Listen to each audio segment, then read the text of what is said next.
Olá pessoal, vamos aqui a mais um vídeo de resolução de lista de exercício, no caso uma lista focada em Brasil colonial e apenas com exercícios dissertativos. O link para você baixar a lista está aqui na descrição do vídeo. E por que uma lista apenas com exercícios dissertativos? Por dois motivos. Primeiro, permite que a gente revise melhor os conteúdos, porque são questões que a partir de um mesmo tema puxam diferentes indagações, então uma questão aberta tem essa capacidade, né, de ser mais interessante para a gente revisar. E dois, se você vai fazer um vestibular que demanda na segunda fase questões dissertativas, é bom você começar a se familiarizar com esse tipo de questão, inclusive para entender como encaminhar melhor a sua resposta. Então, vamos começar aqui com um exercício da FUVEST, de 2003, né, vestibular da USP. Tem um mapa, né, não traz um texto, traz apenas um mapa mundi, do final do século XV. E aí você, observando o mapa, já percebe, obviamente, que esse mapa, ele está faltando coisa em relação ao nosso conhecimento atual do mundo. E é justamente isso que o item A vai abordar. Por que não estão representados todos os continentes? Bom, pessoal, final do século XV, você estava ainda no processo de expansão marítima, ou seja, não estão representados todos os continentes, porque os continentes ainda não eram completamente conhecidos na época da elaboração desse mapa. Então, é isso. A América já tinha sido descoberta por Cristóvão Colombo, porém, ainda não havia uma confirmação de que se tratava de um continente completamente novo. Então você não tem a América no mapa, né? O Brasil só viria a ser visitado pelos portugueses 2 anos depois. A Oceania, a Antártida só viriam a ser descobertos séculos depois. Então é por isso que o mapa está incompleto, de acordo com o nosso padrão de conhecimento atual. Então o item A pedia para você encaminhar esse tipo de raciocínio. Né? AB. Quais os conhecimentos necessários na época, final do século XV, para se confeccionar um mapa com essas características? Bom, se você olhar o mapa, você vai perceber dois elementos fundamentais. Primeiro, a Europa e a África Ocidental, elas aparecem de forma muito mais precisa, muito mais próxima daquilo que a gente encontra no mapa contemporâneo. Se você olhar a porção oriental do mapa, você vai ver que o traçado não é preciso, você vai ver que é meio grosseiro mesmo. Ou seja, você ali tem uma porção do mapa que é melhor representada porque parte de uma observação empírica. Ou seja, tanto a Europa como a África Ocidental eram regiões onde você tinha um conhecimento real do lugar, uma observação em loco, ou seja, os navegadores conseguiam, né, passar informações para os cartógrafos a partir, por exemplo, de observações reais do lugar e medições feitas com base em instrumentos de astronomia. Então, quer dizer, você tinha ali um conhecimento empírico baseado também no aprimoramento do uso da astronomia para você ter instrumentos de localização melhor. Então, por isso que o mapa tem essas duas características na sua configuração. Tá? Então, quais eram os elementos necessários? Primeiro, o conhecimento empírico, proporcionado pelas navegações. Segundo, né, o uso de instrumentos de medição, de localização que derivavam ali da astronomia. Então são esses os dois elementos que você tinha que combinar ali na sua resposta. Óbvio, agora já puxando aqui para uma revisão do assunto, se você for pegar mapas posteriores, mapas já do século XVI, você vai começar a perceber que essa característica de uma maior precisão, ela vai se expandindo em direção ao Oriente, acompanhando, obviamente, né, o aumento do fluxo de navegações e, obviamente, registrando os novos territórios conhecidos a partir das navegações europeias. Então, você percebe também isso, né, essa evolução dos mapas. Então, aqui é um mapa do final do século XV que ainda está no processo de aprimoramento. Tá? Mas essa é uma questão bem interessante da FUVEST. Seguindo aqui, a segunda questão, uma questão da UERJ, né? O vestibular da Estadual do Rio, que é um vestibular que eu particularmente gosto muito, tá? Então, olha lá, as grandes navegações séculos XV e XVI possibilitaram a exploração do Oceano Atlântico, conhecido à época como Mar Tenebroso. Como resultado, um novo movimento penetrava neste mundo de universos separados, dando início a um processo que foi considerado por alguns historiadores uma primeira globalização, e no qual coube aos portugueses e espanhóis um papel de vanguarda. Tá. A. Apresente o motivo que levou historiadores a considerarem as grandes navegações uma primeira globalização. Bom, vamos lá. O termo globalização remete a essa ideia de um mundo todo interligado, todo conectado. Por que as grandes navegações seriam um primeiro passo nesse sentido? Porque você vai articular uma economia mundial, obviamente centrada na Europa, mas você vai ter, a partir dessa expansão europeia, uma articulação das diferentes regiões do mundo. Então você pode responder por esse viés da questão comercial. Você pode também adicionar o seguinte, que a partir desse processo das navegações, você também passa a ter uma certa interligação cultural do mundo.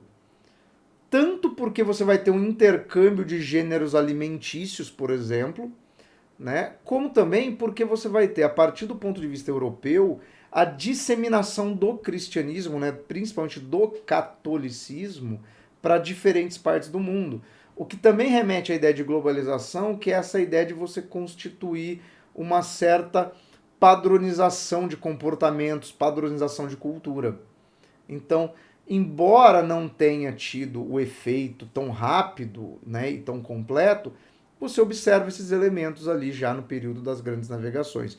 Então, de novo, é essa ideia que você tinha que trabalhar ali na sua questão, né, na parte A. E na parte B, aponte 2 fatores que contribuíram para o pioneirismo de Portugal e Espanha nas grandes navegações. Bom, isso daí é uma questão também clássica, né? Por que Portugal e Espanha são os primeiros países, né, a fazer as navegações e por que eles acabam tendo, né, os maiores domínios coloniais. Você pode mencionar aquela questão da centralização política, né?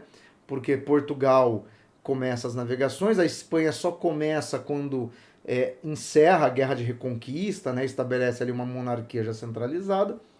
Podia também mencionar a questão da presença de elementos mouros, né? A gente pode falar da dominação moura durante a Idade Média na Península Ibérica, que legou a essas regiões certos conhecimentos, principalmente da astronomia, que depois são utilizados na navegação oceânica, né? Isso é muito importante.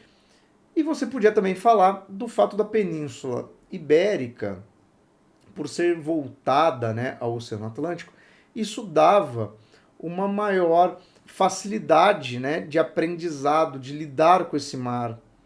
Então você podia também relacionar, né, a posição geográfica, a questão da monarquia centralizada são clássicos, né, desse tipo de questionamento, e podia falar também ali da questão, né, da familiaridade da Península Ibérica com certos elementos da astronomia herdada da presença moura no território. Podia falar também do fato de que essa presença moura deixou na Península Ibérica uma certa tradição de comércio com o norte da África.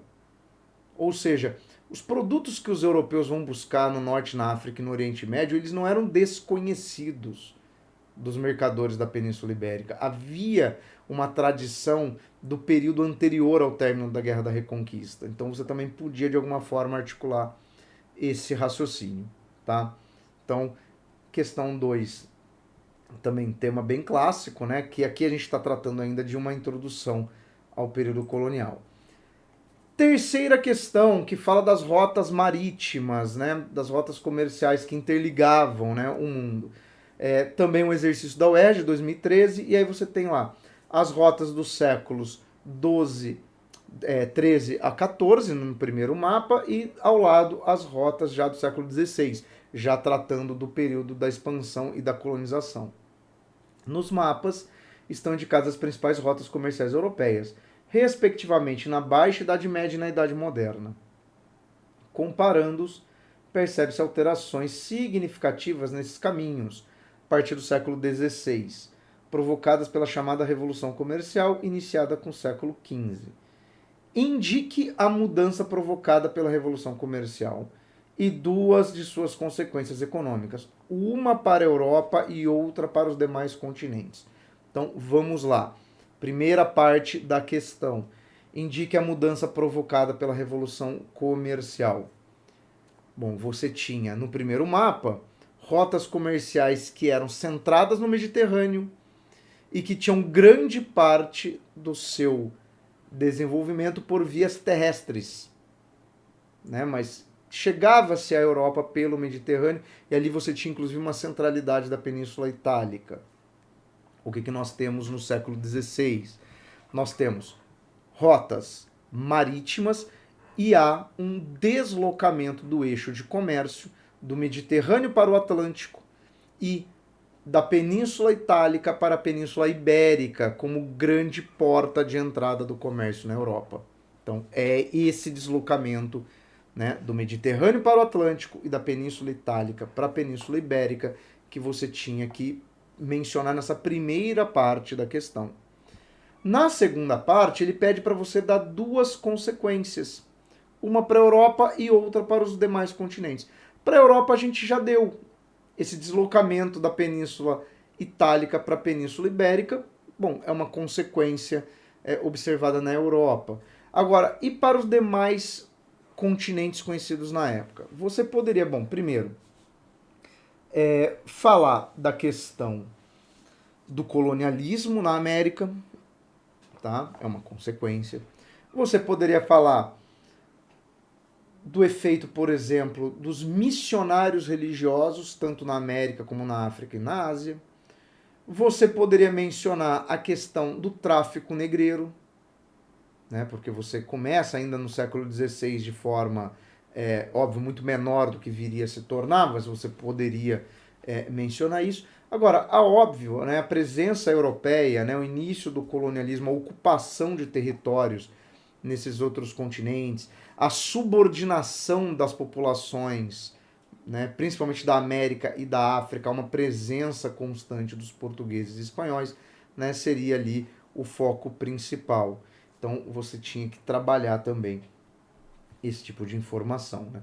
No caso do impacto europeu, é basicamente, né, esse aumento da importância da Península Ibérica como porta de entrada para o comércio, né? E para os outros continentes, né, você poderia aí mencionar aspectos da influência do colonialismo.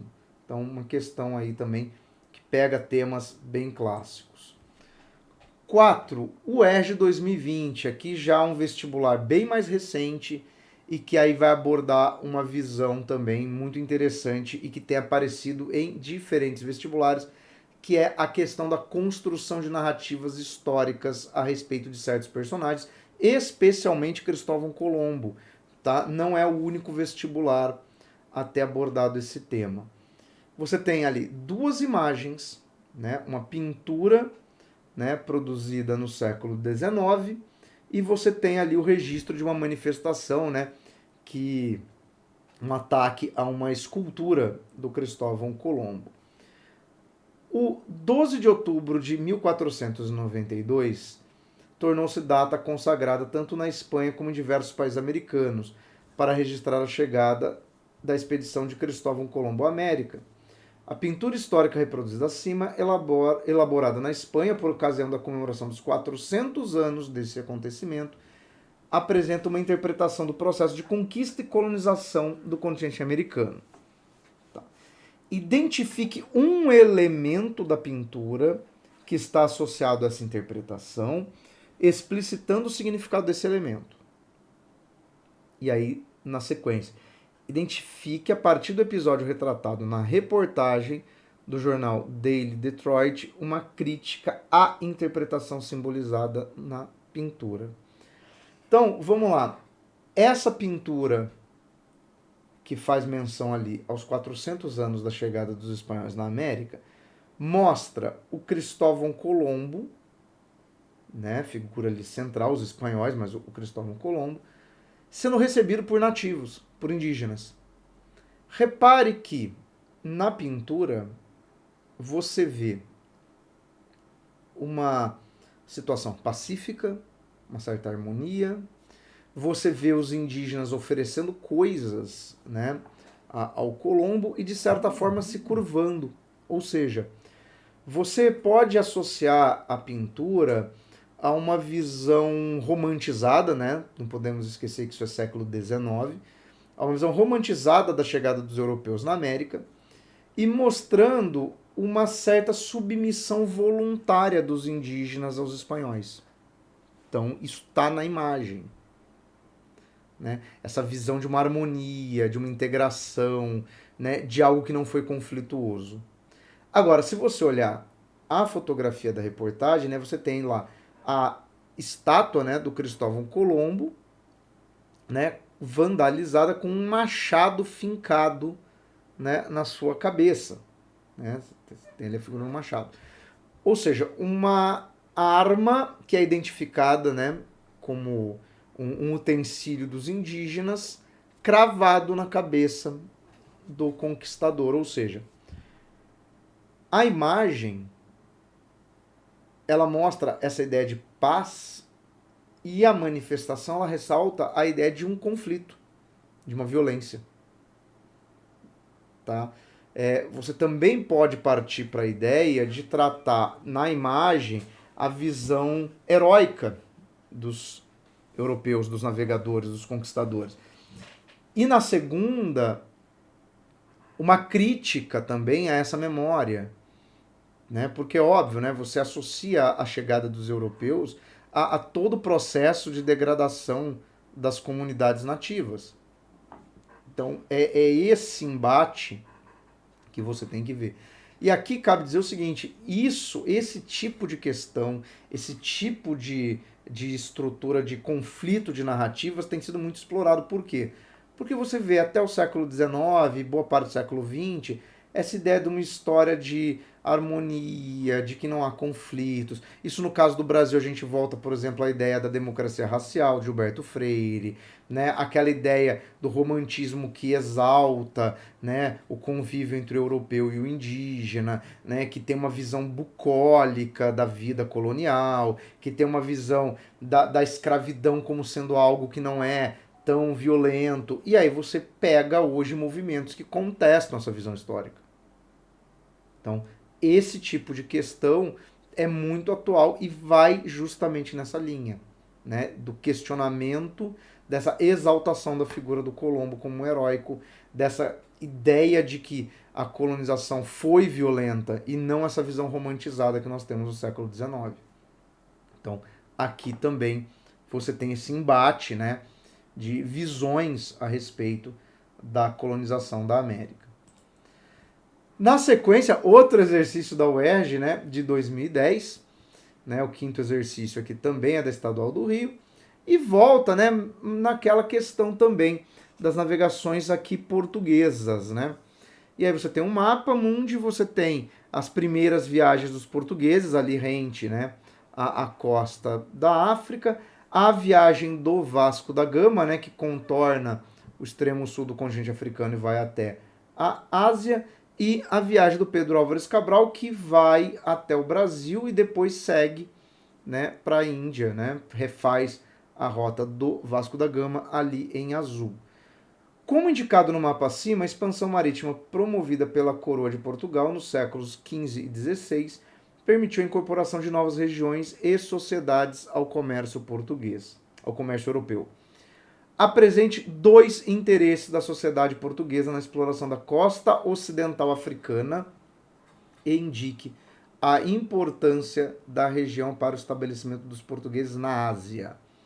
Então vamos lá. Qual era o interesse dos portugueses em explorar a costa ocidental africana?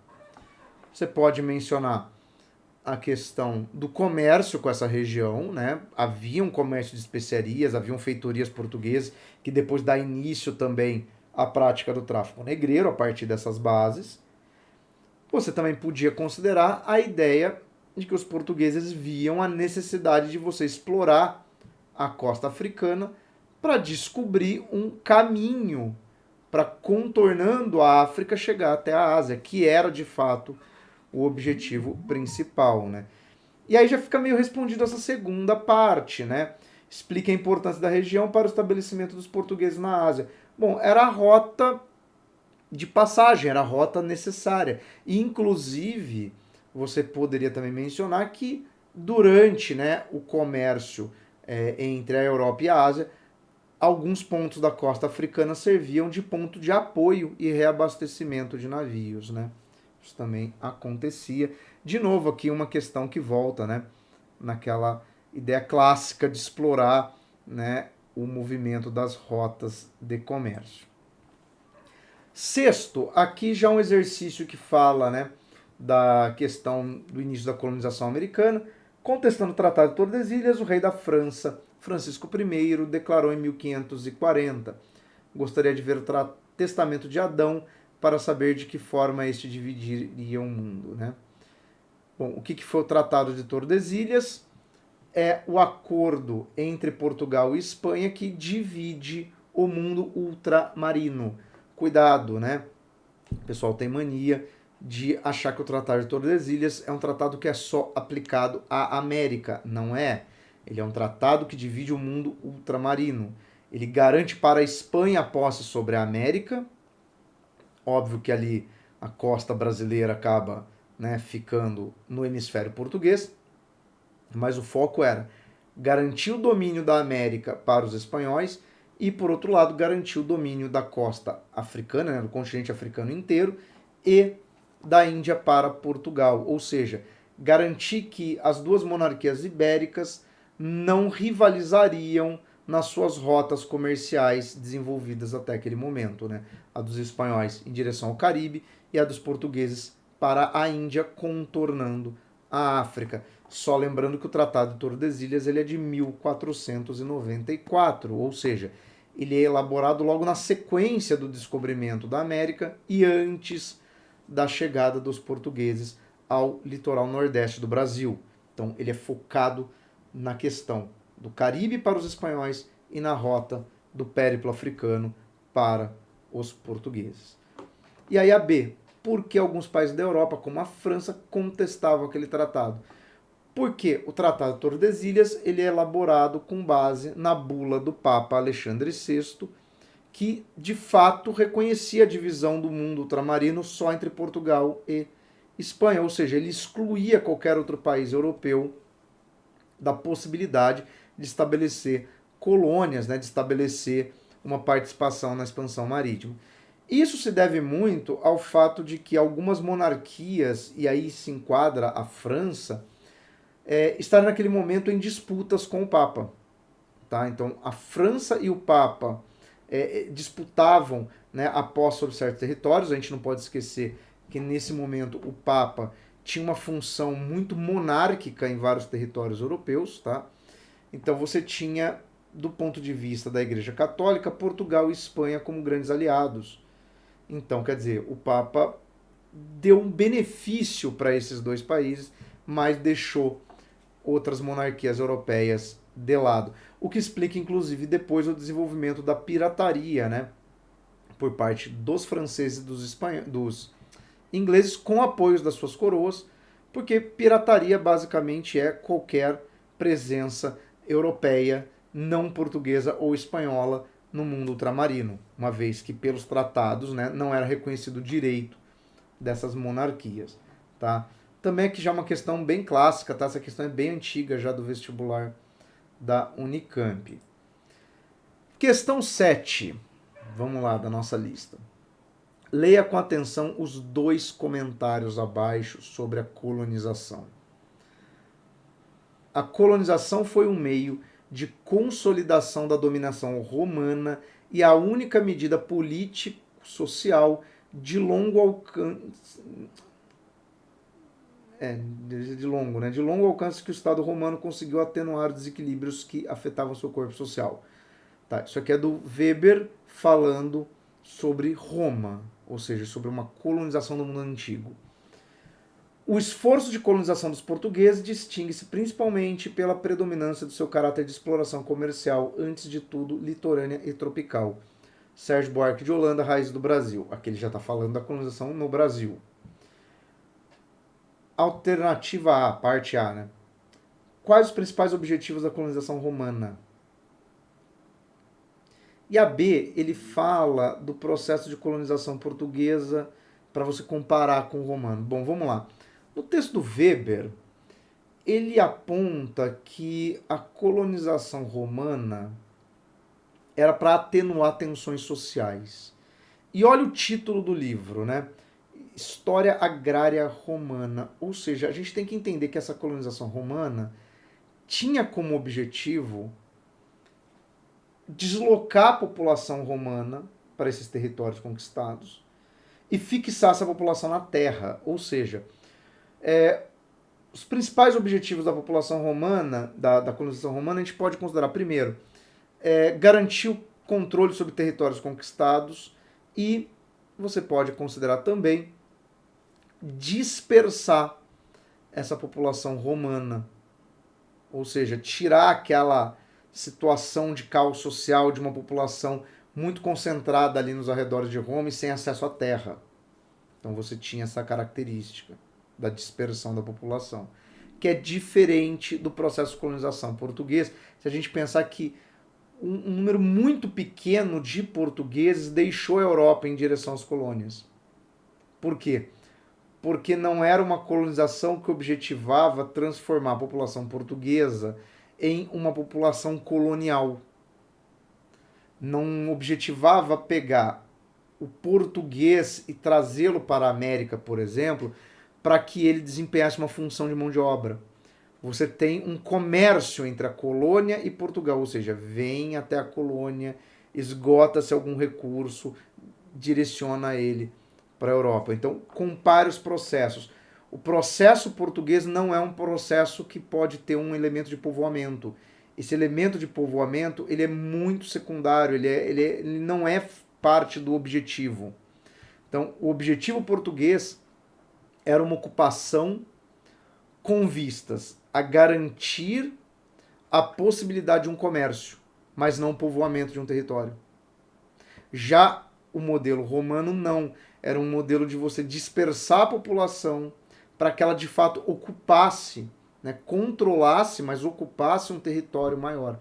Embora os dois modelos sejam baseados na escravização, tá? Mas existe de fato esse foco diferente na forma como a população, né, romana e a população portuguesa interagia com esses territórios conquistados. Então, no caso português, você não tem o elemento da dispersão populacional. A colonização portuguesa ela não tinha como marca tentar resolver um problema de excedente populacional na Europa. Tá? Não era esse o foco. Já no caso da colonização romana, você tem esse elemento de deslocar parte da população para outros territórios. Então, é essa diferença aqui que você tem no texto do Weber e você tem no texto do Sérgio Buarque. Tá? E era em torno disso também que você tinha que organizar, né? Tudo bem que às vezes é um pouco confuso você, mas comparar a colonização romana com a portuguesa. Mas, a gente tem que pensar que são estados, são civilizações que conquistaram amplos territórios e que estabeleceram domínios, né, de uma certa forma de ocupação de terras de acordo com aquilo que era a sua conveniência.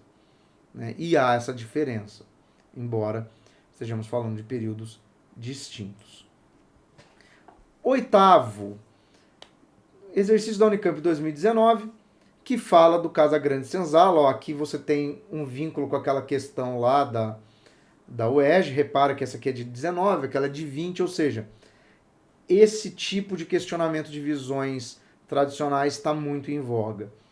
Desde a publicação do livro Casa Grande Senzala, em 1933, até o início da década de 1960, Gilberto Freire gozou de um prestígio que poucos autores alcançaram em toda a história das letras brasileiras.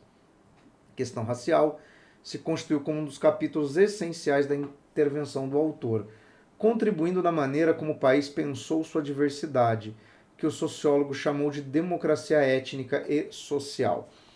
Bom, a gente tem que lembrar, né, que o Gilberto Freire ele é um autor muito traduzido, né, durante, de fato, a década de 50 e 60, e essa ideia da democracia racial ela foi muito revolucionária como modelo analítico na sua época. Tá? Item A. Identifique o pressuposto da tese da democracia racial e explique por que ela tem sido questionada no Brasil atual. Bom, porque o pressuposto da tese da democracia racial é de que as relações raciais no Brasil, sobretudo as relações entre os brancos e os negros, porque no livro o Gilberto Freire ele fala da relação entre o português e o indígena e depois basicamente da relação entre o português e o africano escravizado, que essas relações teriam sido harmônicas, que elas teriam constituído uma sociedade mestiça. E isso leva a um raciocínio de que o Brasil não se configure uma sociedade racista. Por quê? Porque nós somos baseados numa mestiçagem que leva a uma boa integração entre as raças. Obviamente, por que isso tem sido questionado no Brasil nos últimos anos? Primeiro, porque isso nega um problema social que nós temos, que é um problema racial, né? E isso constrói uma visão romântica, uma visão idealizada, que omite as diversas violências que foram cometidas. Então, é por isso que a tese da democracia racial ela tem sido extremamente questionada, porque ela pinta uma sociedade brasileira pautada por uma harmonia que nunca existiu. Tá? O Gilberto Freire ele não consegue ver as relações entre brancos, índios e brancos e negros pelo viés da dominação. Ele tende a ver pelo viés da confluência entre esses grupos. Então isso é um problema, né? Um problema conceitual gravíssimo. Né? B. Considerando o contexto internacional de 1960 e 1990, identifique e descreva um movimento social cujas reivindicações políticas centraram-se em questões raciais.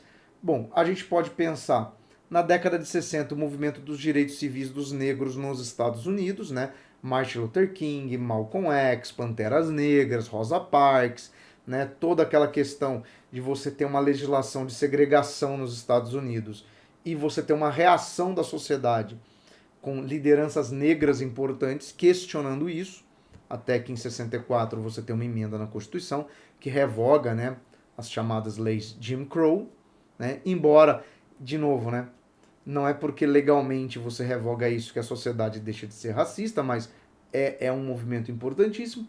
E já na década de 90 a gente poderia associar ao questionamento do apartheid na África do Sul, né? Também um país que tinha leis explícitas de segregação e que elas são revogadas. Depois você tem a chegada à presidência do Nelson Mandela, né? E desde então a África do Sul passou a ser governada por políticos negros, porque representa a maior parte da população. Só dois detalhes importantes aqui.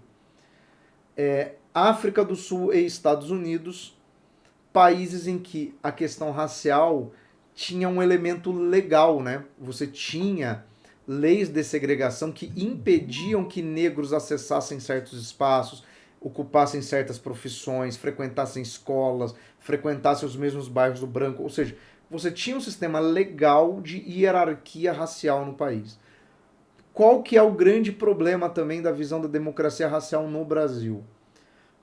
Parte da ideia da democracia racial se calca justamente no fato do Brasil ter um racismo que não se manifesta de forma explícita no sistema legal. Então, se você pegar, por exemplo, a legislação brasileira, ela não faz claramente uma segregação. A nossa forma de segregar negros, indígenas, minorias, ela é muito mais uma construção cultural e social do que um modelo legal. Então, de fato, se você comparar a legislação norte-americana, a legislação da África do Sul, que é uma legislação racista, com a legislação brasileira, você pode fazer essa construção de que não, aqueles lugares são racistas. O Brasil não é porque não coloca isso na lei. Mas isso é uma visão muito simplista da coisa, né? Porque no Brasil nós temos a questão do racismo ser estrutural e estruturante, né? Por quê? Porque ele serve de base para diversas relações sociais que a gente tende a naturalizar e normalizar. Então, o nosso racismo, ele se dá por mecanismos diferentes. Então, esse é o grande ponto e é todo esse questionamento que esse tipo de assunto, né, quando a gente aborda a democracia racial, a gente tem que fazer e refletir sobre. Então, né, essa era a 8ª questão aqui da nossa lista, né? Como essa resolução já está ficando muito longa, eu vou fazer ela em 2 partes. Então, a segunda parte da resolução vai aparecer aqui, aqui do lado, não, estou do lado errado, aqui, como um outro vídeo, porque senão ele fica pesado demais para carregar. Beleza, pessoal? Então, até a segunda parte da resolução.